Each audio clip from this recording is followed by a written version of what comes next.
47 में विभाजन की विभीषिका के बीच भी हिंदू संस्कार और परंपरा को जीते हुए पंथ निरपेक्षता की राह को चुना था। तब देश के महापुरुषों ने संविधान सभा में जो डिबेट की थी उसमें भी इसके बारे में बहुत विस्तार से चर्चा हुई थी। लेकिन कांग्रेस के इस परिवार ने झूठे सेक्युलरिज्म के नाम पर उस महान परंपरा को तबाह करके रख दिया है। कांग्रेस ने तुष्टीकरण का जो बीज बोया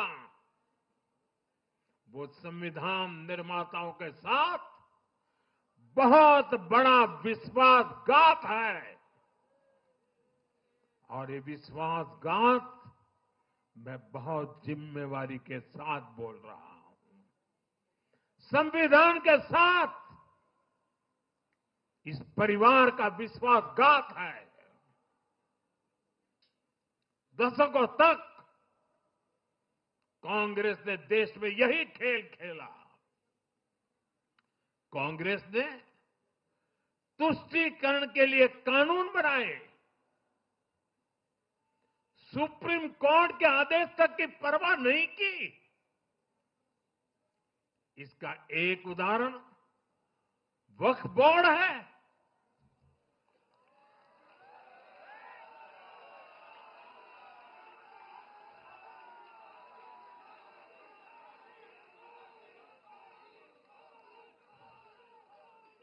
दिल्ली के लोग तो चौंक जाएंगे। हालात ये थी कि 2014 में इन लोगों ने सरकार से जाते जाते दिल्ली के आसपास की अनेक संपत्तियां वक्फ बोर्ड को सौंप दी थी।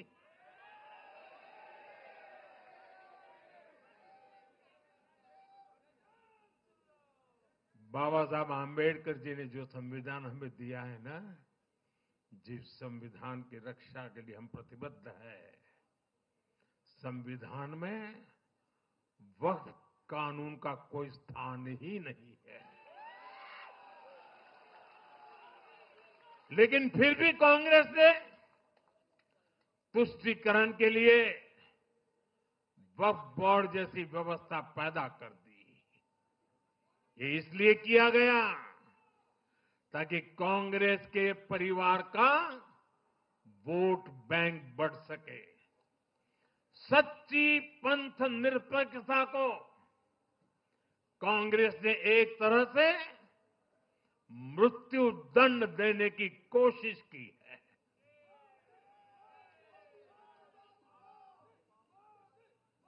साथियों, कांग्रेस के शाही परिवार की सत्ता भूख इतनी विकृति हो गई है कि उन्होंने सामाजिक न्याय की भावना को भी चूर चूर कर दिया है। एक समय था जब कांग्रेस के नेता इंदिरा जी समेत खुद जात पात के खिलाफ बोलते थे, पब्लिकली लोगों को समझाते थे, एडवर्टाइजमेंट छापते थे। लेकिन आज यही कांग्रेस और कांग्रेस का एक परिवार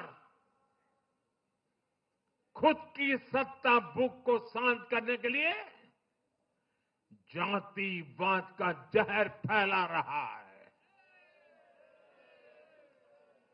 इन लोगों ने सामाजिक न्याय का गला घोंट दिया है।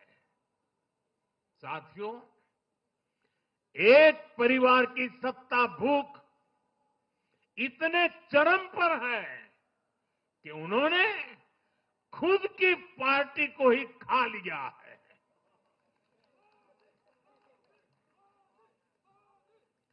देश के अलग अलग भागों में कई पुराने जमाने के कांग्रेस कार्यकर्ता हैं।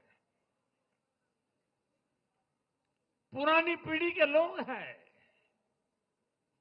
जो अपने जमाने की कांग्रेस को ढूंढ रहे हैं।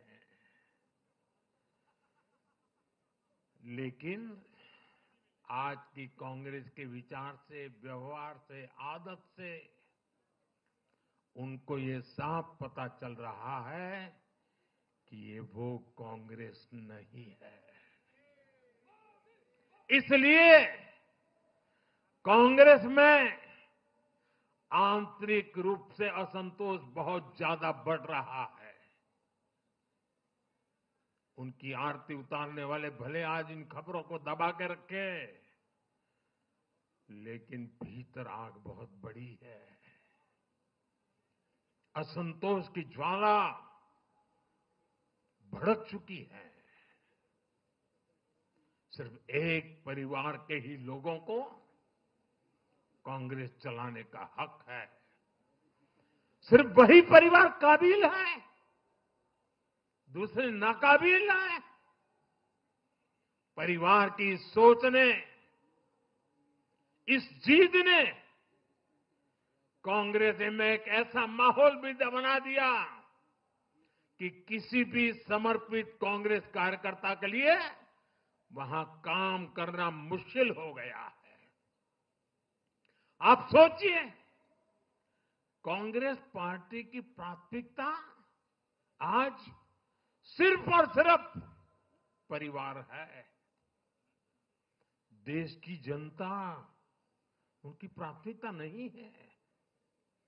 और जिस पार्टी की प्राथमिकता जनता न हो, वो लोकतंत्र के लिए बहुत ही नुकसानदायी होती है। साथियों, कांग्रेस का परिवार सत्ता के बिना जी नहीं सकता। चुनाव जीतने के लिए लोग कुछ भी कर सकते हैं। दक्षिण में जाकर उत्तर को गाली देना, उत्तर में जाकर के दक्षिण को गाली देना और विदेश में जाकर देश को गाली देना।